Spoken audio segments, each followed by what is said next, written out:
Hello everyone. So now we are continuing the series of questions of chapter remuneration and incentives. जो next problem है that is problem number 21. अब इस problem में सिर्फ एक छोटा सा पॉइंट है जिसको मुझे डिस्कस करना है and after that your question is very easy to solve. Calculate the earnings of a worker under row 1 premium bonus system, wholesale premium bonus system, 40% to worker from the following particulars. Hourly rate of wages आपको बताए गए हैं 0.75. Standard time for producing 1 dozen articles is 3 hours. Actual time taken by the worker to produce 20 dozen articles is 48 hours. So from the given information, आपको उन workers की जो earnings हैं वो कैलकुलेट करनी है अंडर रो 1 प्लान और under the Halsey plan and under the Halsey plan. अब यहाँ पर रो 1 प्लान या होलसेल प्रीमियम प्लान लगाना ईजी है because we have all the information which we need. हमारे पास आर्ली रेट भी है यहाँ पर. स्टैंडर्ड टाइम 1 डजन आर्टिकल्स के लिए 3 दिया हुआ है और एक्चुअल टाइम 20 डजन आर्टिकल्स के लिए 48 आवर्स दिए. तो क्योंकि आपको एक्चुअल टाइम 20 डजन आर्टिकल्स के लिए दिया है तो आप स्टैंडर्ड टाइम को भी 20 डजन आर्टिकल्स में कन्वर्ट कर दोगे. अब प्रॉब्लम सिर्फ और सिर्फ आपको यहाँ पर आनी चाहिए Halsey Weir premium bonus system में कि ये 40% को कैसे ट्रीट करना है. आपका जो होलसेल प्लान है, होलसेल प्लान क्या कहता है कि हमने 50% बोनस देना होता है अपने वर्कर को. उसके फॉर्मूले में ही 50% है. तो अब आपको यहाँ पर दिया गया है कि उसको जो बोनस सिस्टम दिया जा रहा है वो 40% है. दैट मीन्स आप उस 50% की जगह 40% अप्लाई कर दोगे तो आपका जो होलसेल प्रीमियम बोनस सिस्टम है वो आ जाएगा. There is no other change in the question, no other change in the formulas that we have applied before. आपका रो 1 प्लान एग्जैक्टली सेम रहेगा. यहाँ पर सॉल्व भी किया हुआ है, आप एक बार खुद सॉल्व करना, आपका आंसर आ जाएगा. The only problem is with Halsey Weir premium bonus system. Method के अकॉर्डिंग या फॉर्मूले के अकॉर्डिंग अगर चले तो हम हमेशा 50% बोनस देते हैं. बट यहाँ पर आपको क्वेश्चन में बताया है आपने 40% बोनस देना है, तो अब यहाँ पर हम 40% लेंगे, not 50%. So your question will get then solve. और ये काफ़ी इंपॉर्टेंट टॉपिक है जो आपको कवर करना है. The next question is problem number 22 और ये आपका ऑलरेडी प्रीवियस ईयर एग्जामिनेशन का क्वेश्चन है और ऐसे क्वेश्चंस कई बार आते हैं. Calculate total wages earned including bonus by a worker for a working day of 8 hours under Halsey and Rowan 1 plan. आपको मेथड बता दिया है, आपको क्या करना है, उनकी वेजेस कैलकुलेट करनी है. एक दिन में आप 8 घंटे काम कर रहे हो worker. Standard production per hour is 6 units. कि 1 घंटे की जो स्टैंडर्ड प्रोडक्शन है वो है 6 units. Total production during the day is 64 units. और जो आपकी टोटल प्रोडक्शन हो रही है एक दिन में वो आ रही है 64 यूनिट्स की प्रोडक्शन. रेट ऑफ वेजेस हैं ₹2 पर आवर. आपको रेट ऑफ वेजेस बता दिया कि 2 पर आवर है. अब यहाँ पर आपको फॉर्मूले के अकॉर्डिंग वैल्यूज़ फिल करनी है. अगर हम वैल्यूज़ अप्लाई करें, हमने फॉर्मूला लगाना है T into R plus S minus T into R. Percentage आपने लेनी है, परसेंटेज हम हमेशा 50% लेते हैं अगर आपको कोई नहीं बताई गई है. R is given to you as ₹2 per hour. Done. This part is done. Then जो T है हमारे पास, T means actual time taken. Actual time उसने कितना लिया है, 8 आवर्स बताए हैं हमें कि 8 घंटे की वर्किंग है, तो वो आ गया आपका 8 hours. 8 hours into 2 plus 50%. S minus T करना है यहाँ पर. अब T आपका हो जाएगा 8. S कैसे आया, यहाँ पर S सॉल्व करना पड़ेगा आपको कि S कैसे आया है. तो S यहाँ पर होता है आपका स्टैंडर्ड टाइम. यहाँ पर अब आपको यूनिट्स के अकॉर्डिंग स्टैंडर्ड टाइम निकालना पड़ेगा क्योंकि हमें स्टैंडर्ड आउटपुट दिया है बट स्टैंडर्ड टाइम नहीं दिया।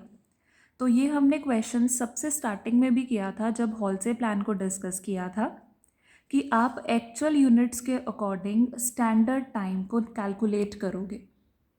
एक्चुअल यूनिट्स के अकॉर्डिंग स्टैंडर्ड टाइम को कैलकुलेट किया जाता है, उसको बोला जाता है standard time for actual production. जब हॉलसे प्लान डिस्कस किया था तब उसके क्वेश्चन में ये पार्ट डिस्कस हुआ था। So here it will be standard time हमने निकालना है एक्चुअल प्रोडक्शन के अकॉर्डिंग। एक्चुअल क्या है? 64 यूनिट्स की प्रोडक्शन, तो 64 लिख दिया। और आप कितनी स्टैंडर्ड आउटपुट आपका कितना है? 6 units. This is the actual production, this is the standard production. और ये जो आपको स्टैंडर्ड प्रोडक्शन दी है ये पर आवर दी हुई है। तो यहाँ पर जब आप इसको सॉल्व करोगे it will give you a value of 10/2/3 और you can take this value in points, it is up to you. आप जैसे करना चाहते हो वैसे कर सकते हो, बट हमेशा यहाँ पर जो s आता है s को और आपके जो t को दोनों को इक्वल टर्म्स में होना चाहिए। मतलब इक्वल नंबर ऑफ यूनिट्स के लिए ही हमेशा दोनों के टाइम होंगे। अगर एक्चुअल टाइम आपका 64 यूनिट्स के लिए है तो स्टैंडर्ड टाइम भी आपका 64 यूनिट्स के अकॉर्डिंग ही निकलेगा। अगर आपने इसको और अच्छे से अंडरस्टैंड करना है तो हमने अभी इससे प्रीवियस एक क्वेश्चन किया था 21। सो हमने जब इस क्वेश्चन को डिस्कस किया था क्वेश्चन नंबर 21 को, मैंने आपको बताया था कि आपको जो एक्चुअल टाइम दिया है वो 20 डजन्स का 48 आवर्स दिया है। स्टैंडर्ड टाइम आपको 1 डज़न का 3 आवर दिया है, तो आप यहाँ पर स्टैंडर्ड टाइम को भी 20 डजन्स के अकॉर्डिंग निकालोगे। आपका जो टाइम है दोनों वो इक्वल नंबर ऑफ यूनिट्स के लिए ही निकलना चाहिए। तो अगर इसको 20 से मल्टीप्लाई करोगे तो ये भी 20 से मल्टीप्लाई हो जाएगा, तो आपका स्टैंडर्ड टाइम आ जाएगा। So actual time and the standard time should be calculated for equal number of units. तो सेम केस हमने प्रॉब्लम नंबर 22 में अप्लाई किया है। So here in this case we have s is equal to 10/2/3। आप इसको points में ले सकते हो, वैल्यू फिल कर दी, -t इंटू आर, आर आपका गिवन है। और सेम आप लगाओगे रोवन प्लान में t into R plus s minus T upon S into T into R. ये सारी की सारी टर्म्स हमारे पास अब आ चुकी है। तो अब इन दोनों प्लान्स को सॉल्व करना ईजी है। बेटर होगा कि आप यहाँ पर जो इन्होंने किया है कि s की वैल्यू हॉलसे प्लान के नीचे निकाली है, आप s की वैल्यू दोनों प्लान्स को सॉल्व करने से पहले ही निकाल दो, क्योंकि s की वैल्यू दोनों प्लान्स में सेम रहने वाली है। So it's better to solve it before starting with the Halsey plan or with the Rowan plan. The next question is problem number 32, and it was the part of your examination and a truly very important question. A skilled worker in XYZ Limited is paid a guaranteed wage rate of ₹30 per hour. एक skilled worker है, उसको 30 per our का rate पे किया जा रहा है। The standard time per unit for a particular product is 4 hours. Standard time is 4 hours. P, a machine man, has been paid wages under Rowan incentive plan and he had earned an effective hourly rate of 37.5 on the manufacture of that particular product. ऊपर आपको बताया है कि हम उनको 30 per our पे पे करते हैं और 4 आवर्स उनका जो होता है वो स्टैंडर्ड टाइम है। तो एक वर्कर है P, एक मशीन मैन है, उनको रोवन इंसेंटिव प्लान के अंडर पे किया गया है। मतलब रोवन इंसेंटिव प्लान के अंडर उनकी बोनस और उनके जो टोटल वेजेस मिलाकर जो उनका पर आवर रेट बनता है वो बनता है 37.5।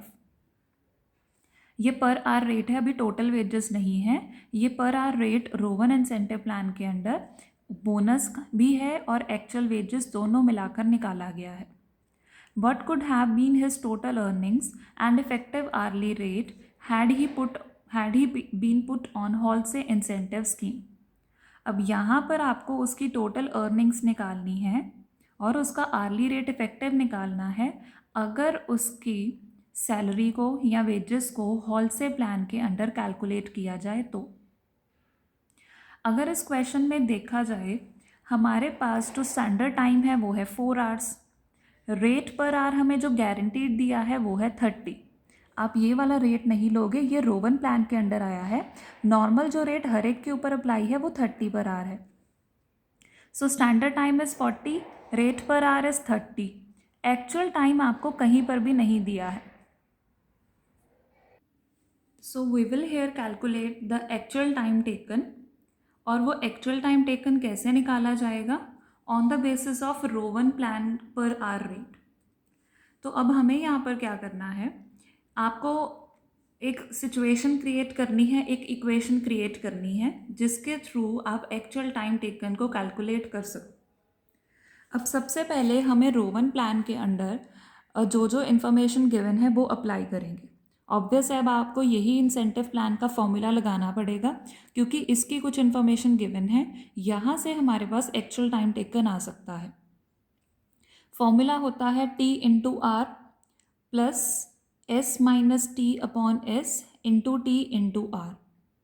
जो जो इन्फॉर्मेशन थी वो उन्होंने फिल कर दी except for T, which is equal to total wages. ये हमें उस वर्कर की टोटल वेजेस बताते हैं। अब यहाँ पर अगर टोटल वेजेस को फिल किया जाए तो उसको कैसे फिल करेंगे?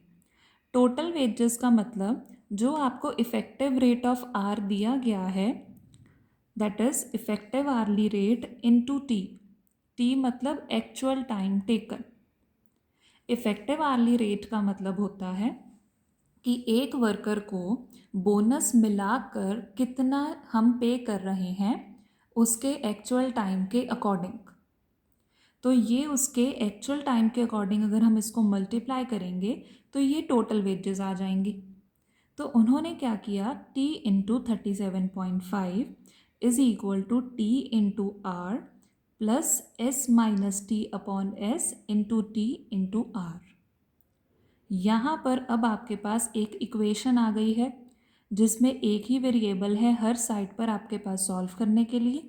आपको अब इस इक्वेशन को सॉल्व करना है। एक बार आपकी वो इक्वेशन सॉल्व हो जाएगी तो हमारे पास यहाँ पर वैल्यू आ जाएगी टी की वैल्यू आ गई। फिर आपके लिए Halsey incentive plan 50% rate of bonus पर निकालना ईजी है। So according to this equation जो हमारी टी की वैल्यू आई है वो 3 आवर्स आई है। और अर्निंग्स अब हम निकालेंगे हॉल से इंसेंटिव प्लान में, तो उन्होंने वो बता दिया। इफ़ेक्टिव आर्ली रेट भी आपसे पूछा था, मतलब 1 घंटे में हॉल से इंसेंटिव प्लान के अकॉर्डिंग इफ़ेक्टिव आर्ली रेट क्या है। इफ़ेक्टिव आर्ली रेट वही जो आपको रोवन प्लान के अकॉर्डिंग ऑलरेडी दिया था, अब आपको वो हॉल से प्लान के अकॉर्डिंग निकालना है। तो टोटल अर्निंग्स आई हैं 105, उसको डिवाइड कर देंगे 3 के साथ तो वो इफ़ेक्टिव आर्ली रेट आ जाएगा हॉल से इंसेंटिव स्कीम के according, that is ₹35। So this was all about the chapter remuneration and incentives. बाकी के जो क्वेश्चंस हैं जो आपके सॉल्व करने के लिए हैं, that I will provide you, और आप वहाँ से उनको प्रैक्टिस करोगे। No more questions than these will be solved, rest we will solve from DPT। Thank you so much.